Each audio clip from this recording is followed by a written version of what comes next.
સાસુ વહુની રસોઈ. આજે આપણે બનાવીશું પલાળેલા મગનું શાક. સૌ પ્રથમ આપણે આજે સાંજે મગને પલાળી દઈશું. પલાળેલા મગને આપણે સવારે એક બાઉલમાં કાઢી લઈશું.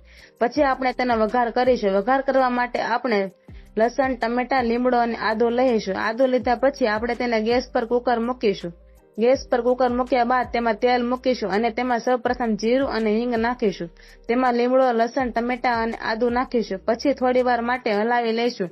તેમાં હલાવ્યા બાદ પછી તેમાં હળદર, મીઠું અને ધાણા જીરું નાખીશું. ધાણા જીરું નાખ્યા બાદ આપણે તેને થોડીક વાર હલાવીને મગ નાખીશું. મગને થોડીક વાર કકડવા દઈને પછી તેમાં લસણવાળી ચટણી અને પાણી નાખ્યા બાદ આપણે એક સીટી થવા દઈશું. એક સીટી થઈ જાય ત્યારબાદ આપણે ગેસ બંધ કરીશું અને તેમાં આપણે લીલા ધાણા ઉમેરીશું. લીલા ધાણા નાખ્યા બાદ આપણું શાક તૈયાર થઈ ગયું છે. ચાલો આપણે હવે સર્વ કરી લઈશું.